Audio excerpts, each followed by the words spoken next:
Having superpowers may sound amusing, but in reality it just makes you a laboratory rat. Dr. Harrison had some amazing abilities in his body, and scientists were dying to experiment on him. The poor doctor escaped the laboratories and ran away into the jungle. Last time he was seen jumping off a cliff, and everyone thought he was dead. It's been 12 years since then. Harrison also had a son named Adam, who is a grown-up teenager now. Due to his thick hair, he's always bullied at school. His naughty classmates throw a bunch of chewing gum on his head, and regardless of several, Adam can't take them out. He gets angry and his blood starts boiling. The next moment, something unexpected happens. Adam's feet grow out of his shoes. He starts to panic and hides his shoes with toilet paper. All the students make fun of him walking around like that. Surprisingly, Adam can even hear them whispering. He starts having a headache because of the loud noises and rushes to have some peace on the basketball court. The bullies spot him there and come over to tease him again. They knock him down on the floor and throw his backpack in the football basket. Adam returns home covered in bruises. His mother, Shelly, asks if he's being bullied,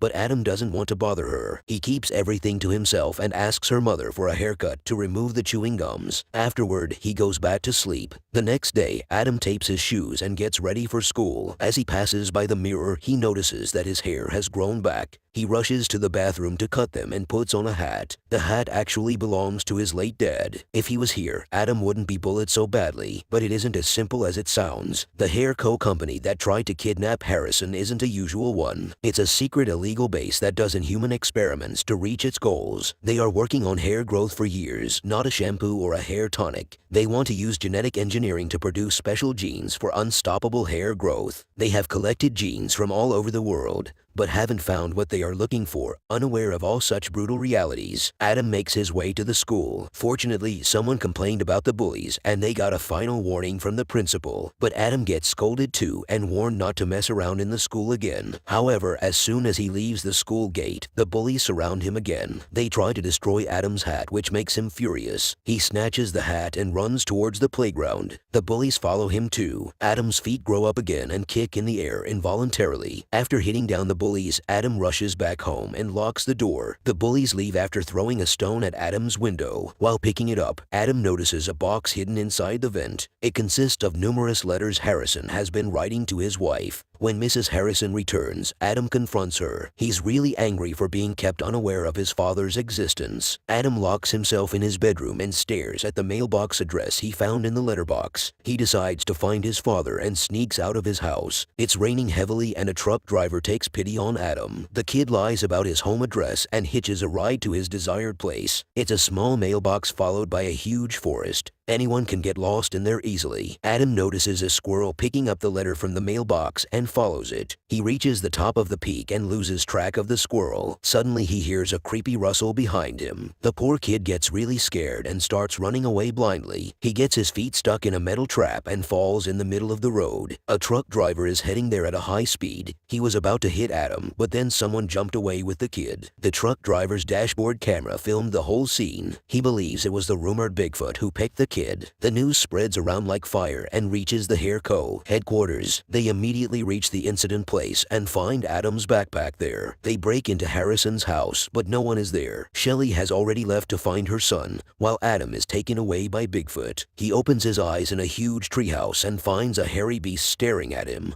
Whom everyone is calling Bigfoot is actually Adam's dad, Mr. Harry O'Sun. He has been hiding there all this time, but he was in communication with Shelly. She used to send him letters regularly along with Adam's pictures and drawings. Poor Adam can't digest so much information at once and starts doubting his parents. Harrison explains that he was being followed by mad scientists who wanted to do dangerous experiments on him due to his supernatural powers. Adam might have some too. His quick growing hair and feet are a few early symptoms. Adam starts getting worried and afraid of becoming a monster like his dad. But Harrison reveals that becoming a Bigfoot comes with lots of advantages. One of them is healing wounds magically. Harrison takes Adam for a tour of the forest. He asks him to take off his shoes and feel nature. Adam senses a weirdly huge amount of strength in his feet. He can run faster than a cheetah without getting tired. Moreover, he can hear faraway sounds clearly and picture them in his mind. And the coolest power is, he can even talk to animals. Harrison introduces his son to all of his animal friends. Even the scary bear is Harrison's best buddy. Together, they take good care of the forest. Whenever the hunters try to attack them, Harrison and his wild friends teach the hunters an unforgettable lesson. Adam is delighted to know more about his father. He wants to make up for all the time they spend apart. They do some father-son activities like playing baseball, swimming in the lake, and racing back home. Harrison also teaches his son how to play the guitar. Adam insists on taking his father home,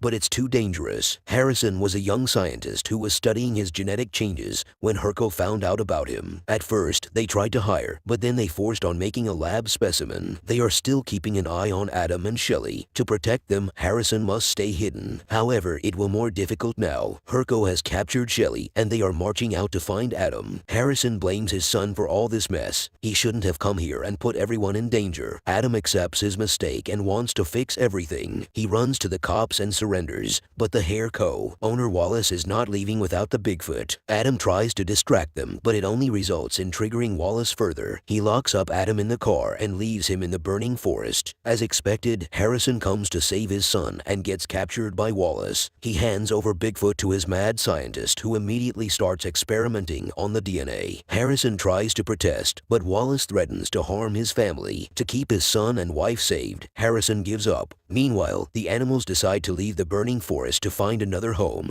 But Adam stops them. He needs their help to rescue his dad. They secretly get on one of the trucks to Herco and reaches the main headquarters. The woodpecker starts smashing all the securing cameras, and the team keeps moving forward. They reach the security room and knock down the technician. Adam steals some weapons from the lockers, and they get ready to face the guards. The bear knocks down most of the guards with the metal door. Adam and his animal friends keep moving forward to find Harrison. Unfortunately, Herco has thousands of guards who attack Adam from all sides. The bear takes charge of the fight and tells Adam to rush toward the laboratory. He was just a step away when a guard grabs him. The squirrel notices immediately and jumps there to save Adam. The kid finally reaches his dad and tells him to escape immediately. Surprisingly, Harrison doesn't cooperate. He's done with running here and there. It's time to accept fate. Wallace reaches there too and takes Adam out of the company. He advises him to just consider that his dad is busy at work. However, Adam isn't giving up so easily. He hits the fire alarm and rushes back inside the company. Wallace calls security to turn off the alarm, but the technician is still dizzy and he rings the main fire alarm. Everyone starts to evacuate the building. Adam runs to unlock his animal friends and frees other animals too. Huge chaos spreads and it gets out of Wallace's hand. He keeps standing helpless while Adam reaches back to the lab. Harrison is still not convinced to leave the lab, but Adam warns him of revealing his own identity. If they are going to be in trouble, then they both will be in it together. Harrison is left with no chance and accompanies his son. Meanwhile, Shelley is still surrounded by guards. They check the house and notices the hair cut off by Adam. They immediately inform Wallace about Adam also being the Bigfoot. There's only one way to escape. Destroying the whole factory, Harrison and Adam get inside the control room and knocks off all the gas cylinders. The building starts getting filled up with toxic gases. Unfortunately, Adam and Harrison can't reach the exit door in time and get stuck there. Adam looks around and finds a ceiling window that leads them to the roof. There are no stairs, so they slide down on the wires. They land where Wallace and his guards are standing. He doesn't want Bigfoot anymore. Now he wants Adam, who has the perfect mutation of the genes. Wallace throws Harrison down the bridge and surrounds Adam. The kid is hiding the biggest trick under his sleeves. He takes out the flare gun and shoots toward the factory. The toxic gases catch fire and start burning down the whole building. Adam takes this chance to search for his dad while Wallace falls down the bridge brutally. Under the piles of stones, Harrison is lying lifelessly. That's the fate he was afraid of. Adam starts crying in pain, but then he remembers the healing power he must have. He concentrates all his strength on his dad and heals him back to life. Wallace is alive, too, and points the gun at Harrison, but Shelley takes him down. No one can mess with her family. They return home, and a few days pass by peacefully. Adam is getting used to living with the wild animals and the legendary Bigfoot, aka his beloved dad. Wallace is also behind bars, so there's nothing to be afraid of. Adam joins back to school, and the bullies try to tease him again. However, now he has a grizzly bear as his friend to scare away any bullies. Adam is finally gaining his confidence and starts to like his hair, too. He even gathers the courage to talk to his crush and starts getting along. Be careful with what you wish for. Being a superhero is not as cool as it sounds. You may have to leave your family forever just to keep them safe.